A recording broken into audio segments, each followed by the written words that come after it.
Okay, good afternoon, everyone. I'm Andrew Greenfield, Worldwide President for Abiomed, Johnson & Johnson MedTech.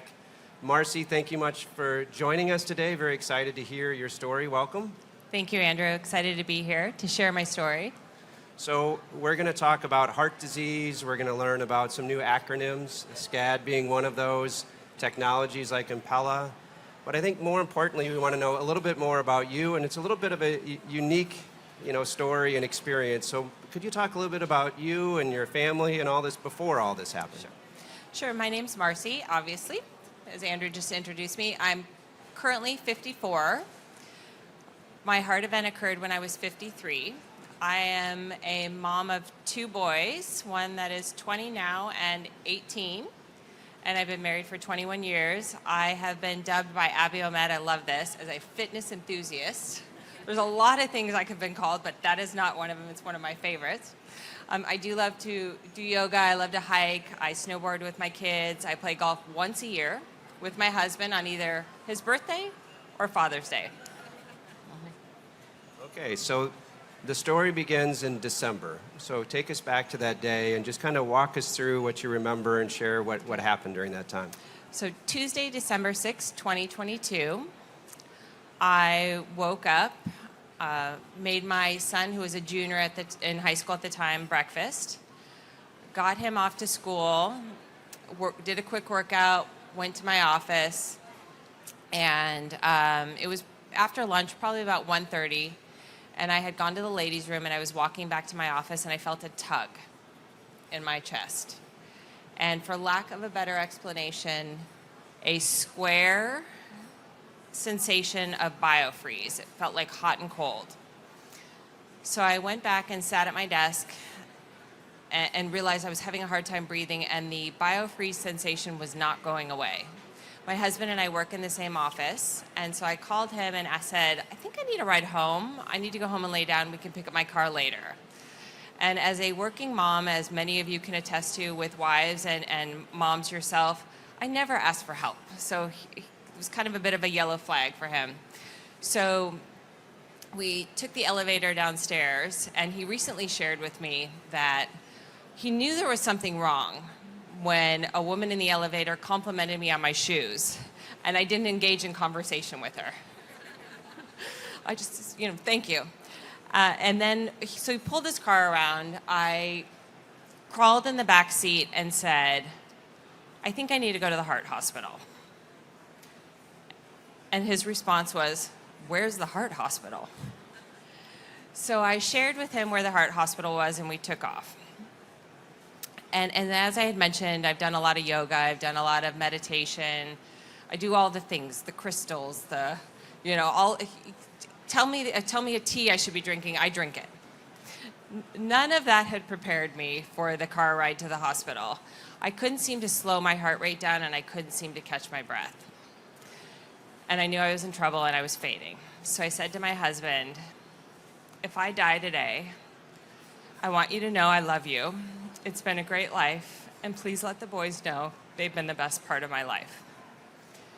And my husband said, you're not dying today.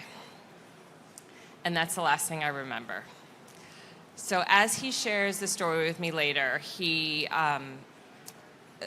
there's an entrance to the emergency room of the heart hospital, and it's a quick left. And if you miss it, you have to drive a mile and make a U-turn and come back. So he said at the time, oh, I was going to get you to that ER, even if I had to blow over that median, come in, engine smoking, tires popped, rims bent, I was going to get you to that hospital. I've been married for 20 years, and I realized at that point, it was true love. If he's going to go over a median for me. So I coded in the parking lot of the hospital. My husband ran in and said, my wife needs help now. He said felt like he was auditioning for a position on ER. They pulled me out of the car, started chest compressions, 3 rounds of defibrillator, and 2 shots to the heart. At which time they brought me into the cath lab, and my cardiologist, Dr. Lowley, said to my husband, has she drank today? No, she hasn't drank in 25 years. Does she smoke? No, she's not a smoker. any drugs? My husband, exasperated, said, no, she just hiked 6 miles in Sedona yesterday. She's the healthiest person I know. At which time Dr. Lowley said, I know exactly what it is. So I had a SCAD, which is a spontaneous coronary arterial dissection of the LAD, which is the left ascending D. Yeah, I don't know. Another one of those acronyms.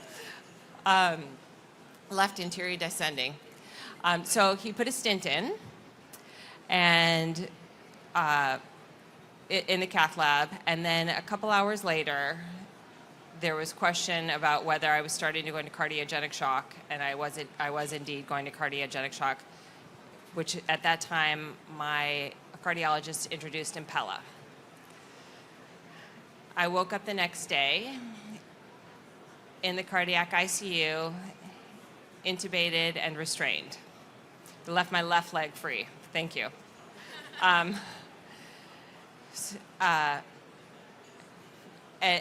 I think at that point, that's when all the yoga and all the meditation actually really did serve me, was waking up and not being able to communicate.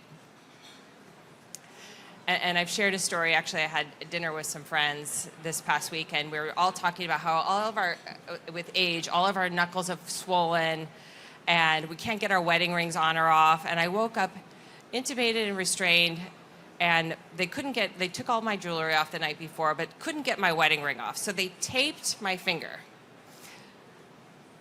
My chest hurt. It was intubated, so I was having a hard time breathing.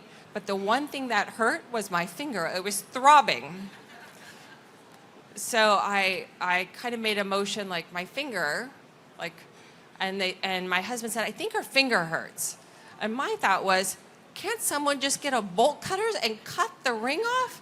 Because I was making this motion. And my husband said, I think she wants you to cut her finger off.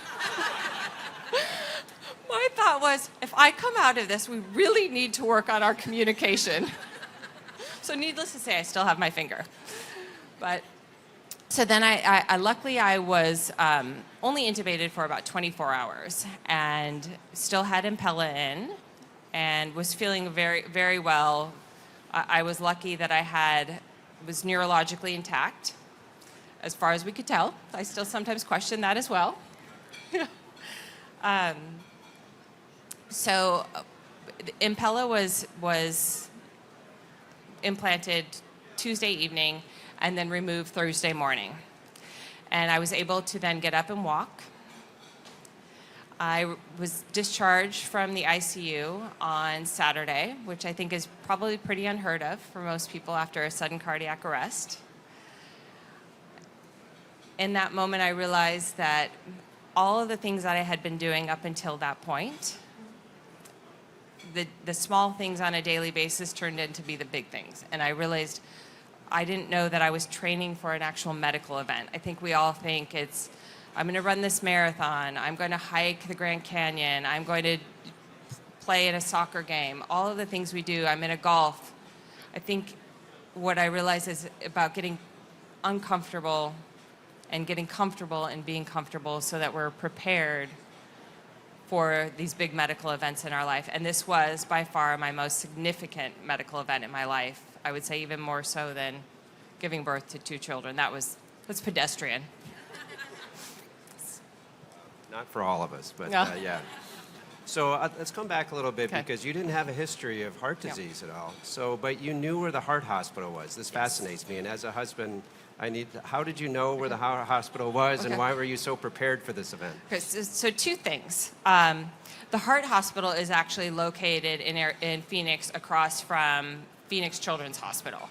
So as a mother of teenage boys and of toddlers, I was there quite often. So and then I had also had a friend of a friend 5 or 6 years ago who had driven herself to the heart hospital and had a SCAD actually in the lobby.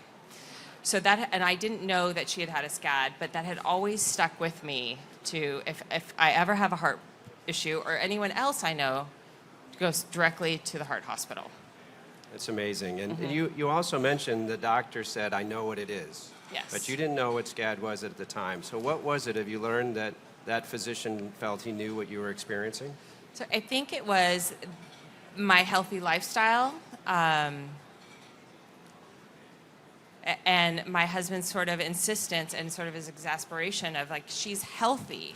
She can't have a heart condition, because I had no history of any sort of heart disease or anything prior to that. Well, and I think most don't know that it is more common. 80 to 90% are in women, not in men, and it presents completely differently than kind of the typical type of a heart attack. So, but that was only December. That's not even a year ago, amazingly. So, how do you feel? What are you doing now? So 10 months on the 6th, and I am counting. I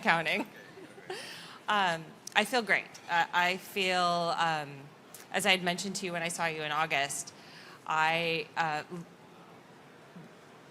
intake forms for cardiac rehab say sudden cardiac death survivor. And I thought, wow, that's a pretty incredible physical feat.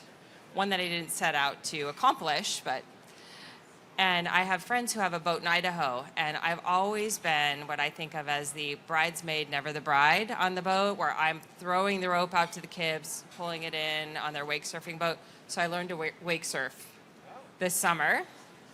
So I think I'm feeling pretty good. Mm-hmm. That's wonderful. Mm-hmm. That's wonderful. And your ejection fraction is normal? My ejection fraction is amazing. Yeah. It's, I don't mean to brag. Yeah. You have the right to brag. It's okay. After 3 months, it was 60 to 65%, and as I understand, 50 to 65 is normal. Yeah.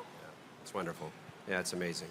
And I think that's really, for many of us who have been exposed to some of these kind of dramatic experiences, your return to not just life, but an amazing life is really, really impressive. And I have learned, and I can say that the 2 days that I was on Impella, from what my education, my learning curve has been pretty steep. That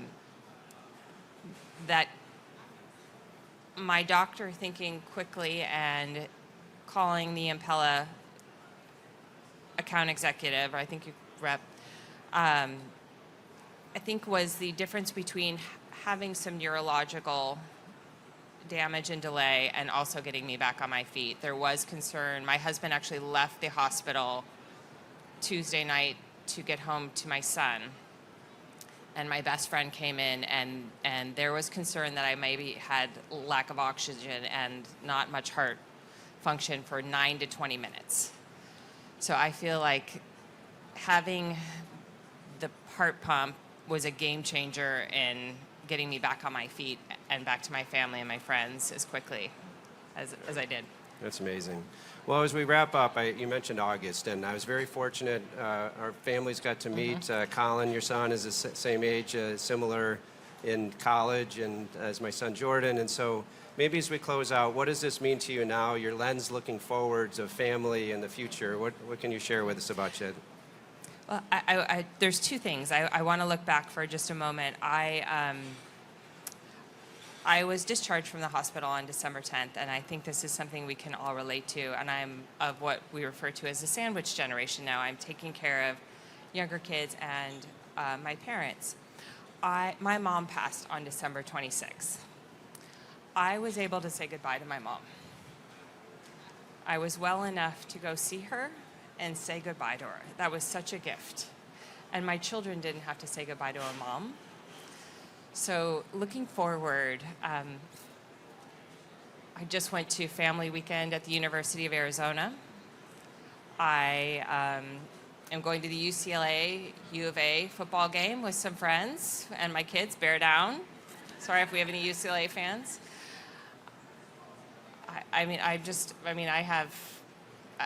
I have an incredible future ahead of me and so many options. Mm-hmm. Well, you have an incredible story, an incredible future, but you're an amazing person, and we really appreciate you sharing it with us today. That's not something you have to do, but we appreciate when you've had something, an experience like this, there's things that you've learned that you want to share with the rest of us, and we really appreciate you taking the time. Thank you very much. Thank you, Andrew. All right, thank you.